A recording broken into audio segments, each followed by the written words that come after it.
जय श्री कृष्ण। स्वागत है आप सभी का श्रीमद् भगवद गीता के पहले अध्याय अर्जुन विषाद योग के अगले भाग में। पिछले भाग में अर्जुन ने श्री कृष्ण से कहा था, मेरा रथ दोनों सेनाओं के बीच ले चलो। अब हम देखेंगे कि जब अर्जुन अपने ही प्रियजनों को युद्ध भूमि में देखता है तो उसका हृदय करुणा और मोह से भर जाता है। अथ चैनम नित्य जातम नित्यम वा मन्यसे मृतम तथापि त्वं महाबाहो नैवं शोचितुमर्हसि। हे महाबाहो, यदि तू इस आत्मा को सदा जन्म लेने वाला और सदा मरने वाला भी माने तो भी तुझे शोक नहीं करना चाहिए। भगवान कहते हैं, यदि तुम ये मान भी लो कि आत्मा जन्म लेती और मरती है तब भी शोक का कोई कारण नहीं है, क्योंकि मृत्यु एक स्वाभाविक प्रक्रिया है जिसे कोई रोक नहीं सकता। जातस्य ही ध्रुवो मृत्यो उध्रुवम जन्म मृतस्य च तस्माद् परिहार्येऽर्थे न त्वं शोचितुमर्हसि। जो जन्मा है उसकी मृत्यु निश्चित है और जो मर गया है उसका जन्म भी निश्चित है, इसलिए जो अपरिहार्य है उस पर शोक नहीं करना चाहिए। जीवन और मृत्यु एक ही चक्र के दो पक्ष हैं। जो आता है वो जाएगा और जो जाता है वो फिर आएगा। इस अटल सत्य को जानकर मनुष्य को शांति रखनी चाहिए। अव्यक्तादीनि भूतानि व्यक्त मध्यानि भारत अव्यक्त निधनान्येव तत्र का परिदेवना। हे भारत, सभी प्राणी जन्म से पहले अव्यक्त अदृश्य होते हैं, बीच में व्यक्त दृश्य होते हैं और मरने पर फिर अव्यक्त हो जाते हैं। फिर इस पर शोक कैसा? जैसे पानी भाप बनता है, फिर बादल, फिर वर्षा, वैसे ही आत्मा रूप बदलती है। उसकी मूल सत्ता कभी नष्ट नहीं होती। आश्चर्यवत् पश्यति कश्चिदेन आश्चर्यवद् वदति तथैव चान्यः आश्चर्यवच्चैनम् अन्यः शृणोति श्रुत्वा अप्येनं वेद न चैव कश्चित्। कोई इस आत्मा को आश्चर्य की तरह देखता है, कोई इसे आश्चर्य की तरह सुनता है और कोई सुनकर भी नहीं समझ पाता। आत्मा की प्रकृति इतनी अद्भुत है कि साधारण बुद्धि से इसे समझना कठिन है। ये न दिखती है न छूती है, केवल अनुभूत होती है। देही नित्यम अवध्योयम देहे सर्वस्य भारत तस्मात् सर्वाणि भूतानि न त्वं शोचितुमर्हसि। हे भारत, ये आत्मा सदा अवध्य है, सभी देहों में रहती है, इसलिए तुझे किसी भी प्राणी के लिए शोक नहीं करना चाहिए। देह बदलती है पर आत्मा नहीं। जो अविनाशी है उसके नाश का शोक व्यर्थ है। स्वधर्ममपि चावेक्ष्य न विकंपितुमर्हसि धर्म्याद्धि युद्धाश्रेयो अन्यत् क्षत्रियस्य न विद्यते। अपने क्षत्रिय धर्म को देखकर भी तुझे डगमगाना नहीं चाहिए, क्योंकि क्षत्रिय के लिए धर्मयुक्त युद्ध से बढ़कर कोई और कल्याणकारी कर्म नहीं है। अर्जुन का धर्म क्षत्रिय का था। अन्याय और अधर्म के विरोध में लड़ना उसका कर्तव्य था।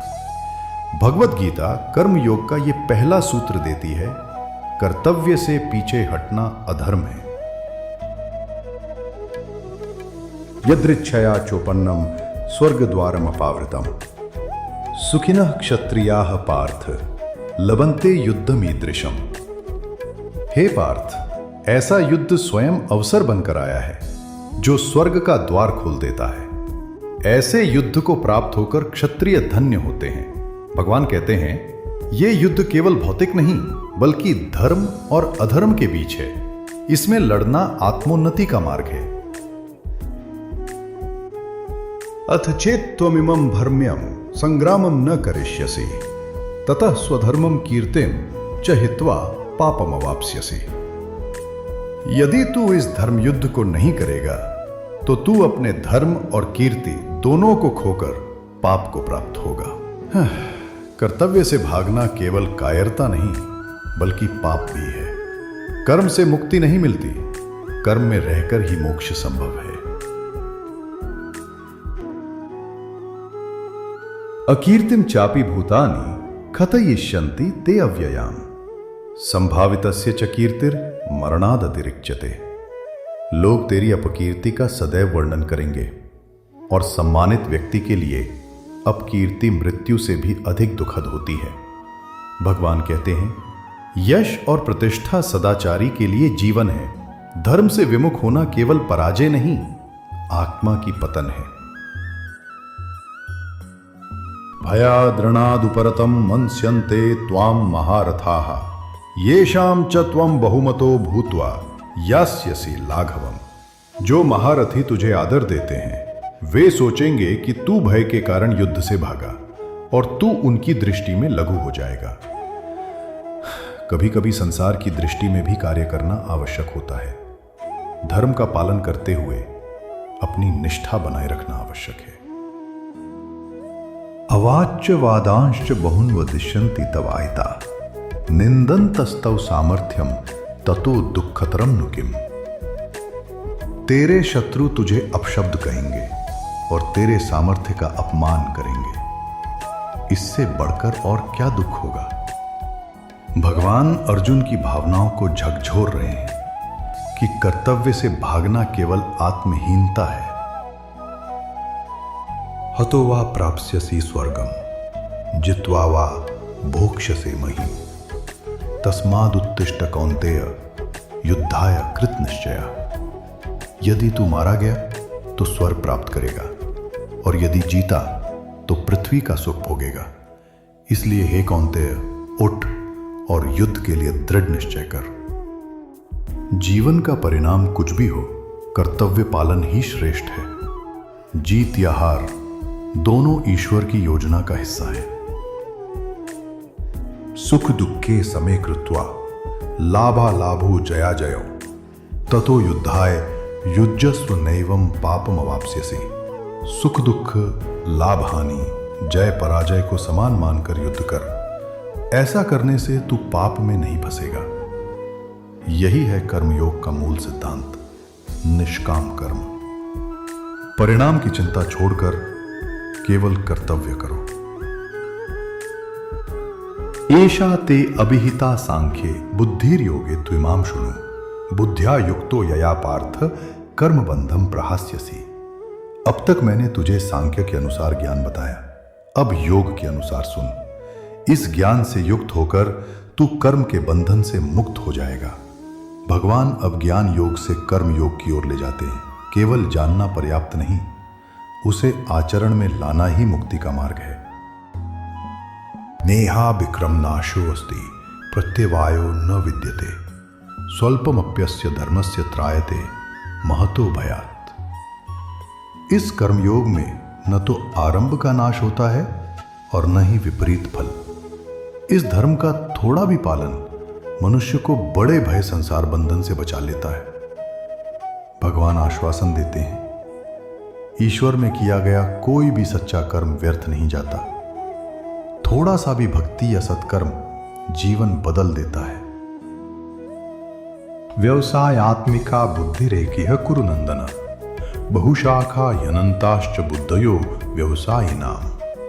हे कुरुनंदन, इस मार्ग कर्मयोग में दृढ़ निश्चय वाली बुद्धि एक ही होती है, लेकिन अनिर्णय वाले लोगों की बुद्धि अनेक शाखाओं में बटी होती है। भगवान कहते हैं, जो साधक अपने कर्म और उद्देश्य को लेकर दृढ़ रहता है उसका मन एक दिशा में स्थिर होता है, परंतु जो फल की इच्छा करता है उसकी बुद्धि अस्थिर रहती है और वह अनेक इच्छाओं में भटकता रहता है। संदेश, एकाग्रता और निश्चय, यही साधना का पहला सूत्र है। यामिमां पुष्पितां वाचम प्रवदन्त्य विपश्चितः वेदवादरताः पार्थ नान्यदस्तिति वादिना। कामात्मानः स्वर्गपरा जन्म कर्म फलप्रदां क्रिया विशेष बहुलां भोगैश्वर्य गतिम प्रति। हे पार्थ, अविवेकी लोग वेदों के पुष्पित वचनों में आसक्त रहते हैं और कहते हैं कि इसके सिवा कुछ नहीं है। वे कामनाओं से प्रेरित होकर स्वर्ग की प्राप्ति और भोग सुखों को ही सर्वोच्च मानते हैं। भगवान समझाते हैं, बहुत से लोग केवल कर्म कांडों में फंस जाते हैं और उनका उद्देश्य केवल भौतिक लाभ या स्वर्ग प्राप्ति होता है। यह वेदों का बाह्य अर्थ है, न कि उसका आध्यात्मिक सार। सच्चा धर्म भोग नहीं, योग है। कर्म का उद्देश्य आत्मोन्नति होना चाहिए, न कि केवल सुख सुविधा। भोगेश्वर्य प्रसक्ता नाम तयापहृत चेतसाम व्यवसायात्मिका बुद्धि ही समाधौ न विधीयते। जो लोग भोग और ऐश्वर्य में आसक्त हैं और जिनका मन उनसे मोहित है, उनमें स्थिर और एकाग्र बुद्धि नहीं हो सकती। भोग और वैभव की चाह मन को चंचल बना देती है। ऐसे व्यक्ति ध्यान या आत्मज्ञान में स्थिर नहीं रह सकते। साधना का शत्रु इंद्रिय सुख है। मन को संयमित कर ही ज्ञान और शांति प्राप्त की जा सकती है। त्रैगुण्य विषया वेदा निस्त्रैगुण्यो भवार्जुन निर्द्वंद्वो नित्य सत्वस्थो निर्योग क्षेम आत्मवान। वेद 3 गुणों सत्व, रजस, तमस से संबंधित विषय बताते हैं। हे अर्जुन, तू इन तीनों से परे हो जा, सुख दुख से मुक्त हो, सत्व गुण में स्थिर रहे और योग प्राप्ति व क्षेम रक्षा की चिंता छोड़। यह श्लोक अत्यंत गूढ़ है। भगवान कहते हैं कि सच्चा योगी गुणातीत होता है। वह न सुख, न रजस कर्म, न तमस अज्ञान किसी में बंधा नहीं रहता। जीवन में समत्व और निर्लिप्तता ही मोक्ष की दिशा है। यावान अर्थ उदपाने सर्वतः संप्लुतोदके तावान सर्वेषु वेदेषु ब्राह्मणस्य विजानतः। जैसे चारों ओर फैले जलाशय सरोवर में वह सब जल समा जाता है जो छोटे कुओं में होता है, वैसे ही जो ब्रह्म को जानता है उसके लिए वेदों का पूरा फल प्राप्त हो जाता है। भगवान कहते हैं, जब व्यक्ति सत्य ब्रह्म को जान लेता है तब कर्मकांड, यज्ञ, पूजा आदि सब स्वतः उसमें समा जाते हैं।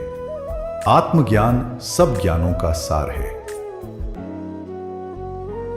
कर्मण्येवाधिकारस्ते मा फलेषु कदाचन मा कर्म फल हेतुर भूर्माते संगोस्तो कर्मणि। तुझे केवल कर्म करने का अधिकार है, उसके फल पर कभी नहीं। तू अपने कर्म के फल का कारण मत बन और अकर्म, कर्म न करने में भी आसक्त मत हो। यह गीता का मर्म है। भगवान कहते हैं, मनुष्य का अधिकार केवल कर्म पर है, न कि उसके परिणाम पर। फल की चिंता मन को बांधती है, जबकि निष्काम कर्म मुक्ति देता है। कर्म योग का मूल सूत्र कर्तव्य करो, परिणाम ईश्वर पर छोड़ो। इस प्रकार समाप्त होता है गीता का पहला अध्याय, अर्जुन विषाद योग। अगले भाग में हम जानेंगे भगवान श्री कृष्ण के दिव्य उपदेशों की शुरुआत। मिलते हैं अगले वीडियो में अध्याय 2 के साथ। दोस्तों, अगर आपको यह वीडियो पसंद आया हो तो लाइक करें, शेयर करें और चैनल को सब्सक्राइब जरूर करें। जय श्री कृष्ण।